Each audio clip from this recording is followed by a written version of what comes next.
Bill is with us in New York. Hi, Bill. How are you? Hi, Dave. How you doing? Better than I deserve. What's up? I have a little bit of a sticky situation. Before we got married, my wife co-signed with her brother-in-law, her sister's husband, on a house, and they actually needed a third co-signer, so my wife had her friend also co-sign. So it's 3 owners. They own it together. Yes, it's 3 co-owners. Oh, co-owners as well as co-signers. Great. Who lives in the house? The brother-in-law lives in the house, and when I first met my wife, she told me that her and her brother-in-law had a deal where she was paying 50-50 for repairs, and she was paying 50% of the utilities.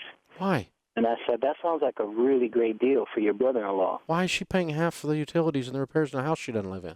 I have no idea. So when I told her that that's bogus, she told him, I'm not paying that because I'm getting married and I want to start planning for my family. So when we got married, she moved and she left her job, so she's not been working. So we just found out that 12 months ago, her brother-in-law stopped paying the mortgage.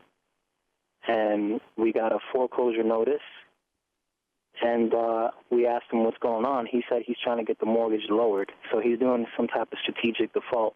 He sought some legal advice about this. Yeah, I bet he did. This guy tries to get something for nothing all the time, doesn't he? Yeah. So we asked him, how can you do this without telling the other 2 people whose credit is going to be affected? And already said, is affected. Already is affected, yeah. Right, already. I guess there's no written agreement on this bad partnership idea, is there? No, none at all. What city or what state is this house in? New York. It's in Queens, New York. Oh, Lord. So what I wanted to know is, since my wife isn't working, we saw some legal advice, and our lawyer told us we need to move to short sale. Yeah. Well, we can't even list the house without his signature. Yeah. You can't sell it without his signature either, yeah. Right. And I just want to know if the bank, since my wife isn't working, if the bank can come after me. No, they can come after you. You didn't sign anything. But anything you and your wife own together, do you own a home together? No, we rent. Okay. Do you have any bank accounts that have her names on them? We did, but we changed all of that when we found out about this issue, and we put all our savings under my name. So she does not own anything? Except for that house. Yeah, but I mean, she doesn't own anything they would come after, is my point. No. The cars' names are in, whose name's the cars in? Mine. Okay, all right. Well, very, very difficult for them to get anything from her because she doesn't have anything. So that puts you in a position to negotiate after the foreclosure. Her credit's going to get destroyed. He's going to get foreclosed on. And there's not probably a lot you can do to stop it. And then they will chase all 3 of the makers for the deficit, possibly. Do we know what kind of loan this is, FHA, VA, or conventional?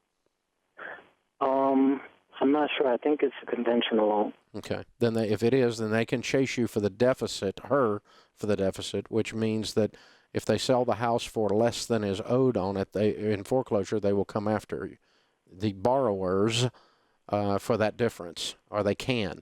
They can't get anything from your wife, and so you'd be in a position to settle for at least her portion of the deficit. So her credit's going to have an atom bomb dropped on it by this really dumb idea that she engaged in. The only other thing you can do, and it's not worth it, and I wouldn't do it, but technically you could file a motion with an attorney to force this partnership to be liquidated and force the sale of the house, have the court-ordered sale of the house. Because the brother-in-law is not going to do anything. He's going to sit there and try to get the thing for free the rest of his life because that's how this guy works. He's a parasite. Right. And so he's not going to do anything unless you make him with a judge.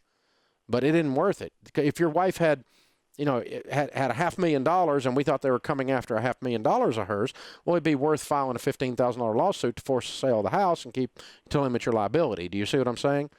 But she's virtually what we call judgment proof, and so I just wouldn't fool with it.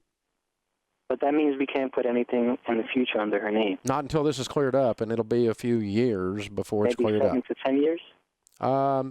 Well, eventually the house will get foreclosed on, and then eventually they will chase you and call you, and you can settle with them for her portion. Okay. And so what is the house worth, do you think? Well, I know how much we just got an appraiser. We're waiting on the appraiser. Roughly, what is it worth? I would say probably $350. And what is owed on it? About $400. Okay. So let's pretend it went through foreclosure and sold for $300, and they came after you guys for $100, and you said, well, this guy's the guy, and she doesn't have any money. We'll settle with you for $10,000 for her portion. And you settle for her portion, and then they go away. And they can chase the other two borrowers then. And that's kind of how it will go down, something like that. But that's probably like 3-4 years from now. Okay. So there's nothing to worry about in the meantime. If we did a short sale? If you can talk him into doing a short sale, it keeps everybody from having the liability. But you got to talk Parasite Boy into selling his house he's got free. And good luck with that. Forgives us. If the bank forgives us, would the IRS tax that canceled debt? I don't know. You'd have to check your tax guy on that because you're not living in the house. If it's personal residence, they don't. But this isn't personal residence. So that's what we got to figure out.